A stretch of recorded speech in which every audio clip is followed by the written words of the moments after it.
Hi, my name's Phil. I like talking about politics, and in this video I'd like to discuss Reform UK's stated aim to crash into Labour's territory at the next election and how it seems mind-blowingly deluded. So Nigel Farage has been tweeting that Neanderthal now has a new drinking buddy in Parliament. So, clearly setting out his priorities there. Another reason to support Sue Gray's desire to close the bars down in the parliamentary estate. Oh, Lee, mate, show me all these great bars. Oh, I can't, Nige. So shut them all down. Get rid of their subsidised food while we're at it. But Reform UK as a group have also shown that there's no chance of them taking their parliamentary responsibility seriously. The first is in a statement they made that all 5 of them are going to walk in together, Reservoir Dogs style, as a show of force. I mean, apart from the fact that 5 MPs out of 650 is going to need more than black suits and shades to put on a show of force. Is there anything that screams midlife crisis more than that? You've been elected to Parliament. You've been elected to Parliament. Nigel Farage after 7 previous failed attempts. And your first thought is, let's play dress up and pretend we're gangsters. What sort of adult does that? What sort of adult does that? But that's just their attempt at a stunt, of course, on the day Parliament reopens. They want to grab a disproportionate section of the headlines, like they always do. The main topic of delusion here is their statement that they reckon they're going to be causing Labour the biggest problem at the next election. They're basing this on the fact that they came second in a load of seats in the so-called Red Wall. But they may be missing a few things here if they think they can seriously challenge in those seats at the next election. Now, alongside the fact that Reform did finish second in so many of these now Labour seats, it could be that they've observed data like these. It shows Reform UK have lined up very nicely with the Leave vote. It also shows the Conservatives absolutely did not. No correlation at all there with Leave voters. In fact, of all the madcap ideas that the Tories have about plotting their future, the maddest of all will be if they maintain their Brexit position. Now, it's not binary. I don't expect them to do a complete U-turn on Brexit yet, although that would be helpful. But they can't keep it as it is because they're simply no longer aligning with Leave voters. What is the point of adopting a Brexit position that doesn't align you with Leave voters and sure as hell doesn't align you with people who regret leaving? One of these groups of voters, one chunk of them switched to Reform UK, one chunk switched to Labour. Labour grabbed a load of Leave voters. So maybe Reform think because they've already aligned really well with the Leave vote, they can grab the Leave voters who backed Labour in this election. But that would be wrong for a number of reasons. The first is to point out how the results actually unfolded. So when the exit poll came out, you might have thought that, because when the exit poll came out, which wasn't far off to be fair in most respects, it did give Reform UK 13 seats. Reform UK is when it got it badly wrong, but it only won 5. So exit poll said they'd win 13. They actually won 5. The exit poll got Reform UK's share of the vote massively wrong. And one of those 5 was so tight it needed a recount. So to begin with, we just thought it was 4. The exit poll suggested that Reform UK were going to get most of its seats in areas more aligned with Labour than the Conservatives. And yet, as the results came out, we saw places like Barnsley that were particularly vulnerable voting more strongly for Labour than the exit poll had suggested. The vote simply hadn't turned out for them. In the end, and this turned out to be completely wrong. The only seats they won in what would otherwise have been a Labour area was Neanderthal's Ashfield. That was it. And Ashfield has a number of distinctive features about it, which make it quite different to most Red Wall areas.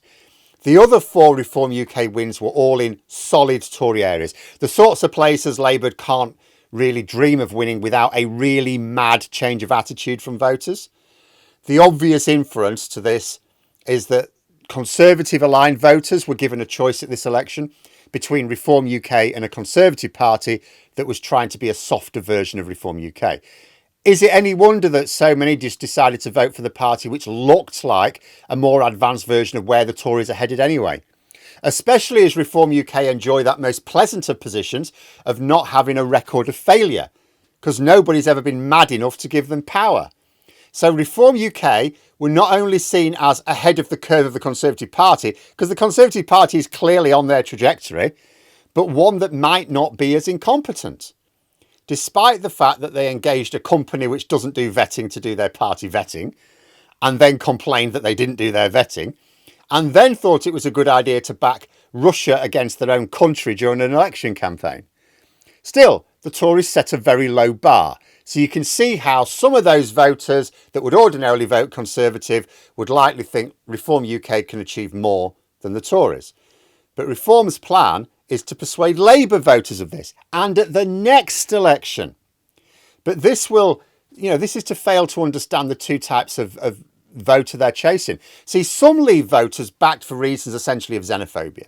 I say xenophobia, some people will say racism, but I think the full-on racists were really insane. Like, their plan was to block workers from European countries, which are not only mostly white, but generally whiter than the UK.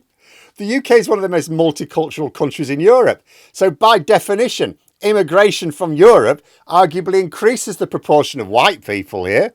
And yet, by massively reducing the number of people working here from Europe, we were inevitably left begging people from Africa and Asia to come over instead, which is exactly what happened.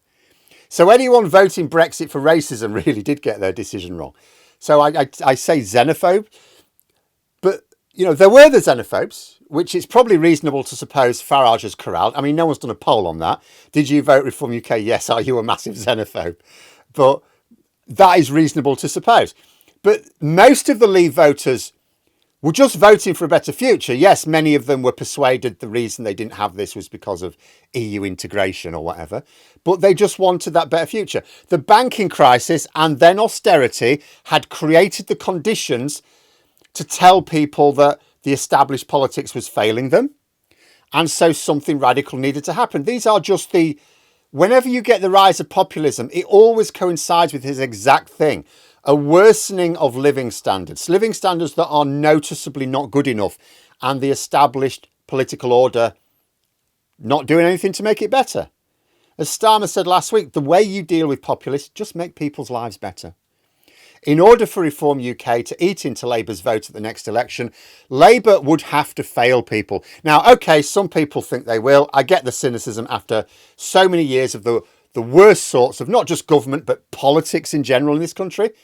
But think about it this way. Labour are starting from a very low base. I might have mentioned this before. Some years ago, I worked with a colleague, a younger colleague in a college, and he went off to become a head of department somewhere else. And he was quite worried about it, and I just said to him, this particular college he was going to had just received a really bad Ofsted rating. And I said, mate, don't sweat it. You're starting from a low base. Any improvements you make are going to look massive. They're going to be magnified. It's way harder to come in. Like, you imagine coming in a college where the Ofsted rating's 1. It's like you can only fail from there. You can maintain. Success is maintaining, and then there's failure. If you're coming from a low base, you can only either stay rubbish or succeed. It's the same thing here. Labour have come into a country now, and yes, there's massive challenges, but the living standards are so bad, the country's so bad, it's so badly run, that even minor improvements are going to make a noticeable difference. Labour aren't going to fail. How well they succeed is another question, and one that nobody can answer until we see it. But Labour not only have the means to make people's lives better, they have the motivation. And I'll add something else in here as well. It's the Conservatives who are the threat to Labour, not Reform UK, even now.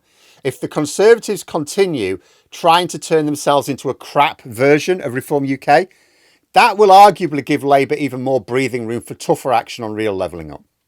Because most of these voters around the north of England, North Midlands and so on, what they want is better living standards. You give it to them.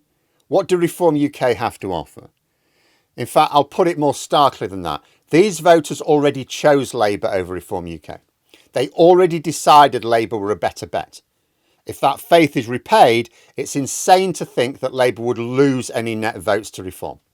And consider that Reform UK are not some growing movement either. The way the media carried on, you'd think they'd won the election, or at the very least emerge as this great political force out of the blue. Their vote share in this election was a little higher than UKIP's in 2015. But UKIP in 2015 were up against a stable Conservative party, albeit one making the mistake of its life.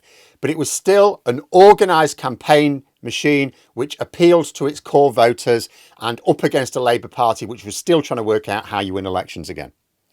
So there's not been this growing movement which Farage has gathered to himself. He's merely maintained what worked out at 6% of the population in 2015 and is still 6% of the population in 2024 because the intervening years did not bring the promised rewards. In fact, things are worse than they were in 2015. Voters in these areas decided to give Labour more of a chance than Reform UK. If things are noticeably better, Reform will not make headway. In fact, they'll struggle to maintain ground.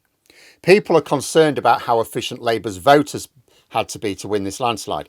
They're worried about the fragility of the coalition of voters that Starmer's built. And it's right not to fall into complacency, but as long as Labour deliver, and that is down to them, they will solidify that support that they got in this election and win converts who didn't vote for them, but will get what they wanted anyway. If Reform UK want to even compete at the next election, their best bet is keeping the squeeze on the Conservative Party and keep the Tories playing them at their own game and hoping they continue to play it badly. But even there, they're going to have challenges. The Tories are likely to suffer continued reputational damage for a while yet, especially as more inquiries report on the extent of the damage they caused that a lot of people don't know about yet. But in opposition, attitudes will soften towards them because they'll no longer be responsible for the day-to-day problems of the country.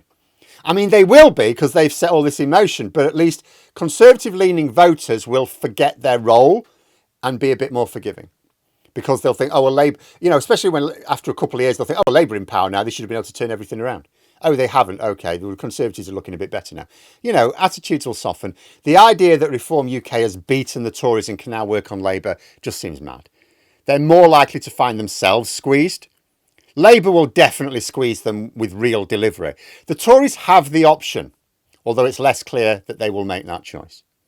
But there we are. Those are my thoughts. If you enjoyed the video, please subscribe for further content and click the like button. You can also sign up for memberships if you'd like to support the channel further. Thanks for watching, and until next time, I'll see you later.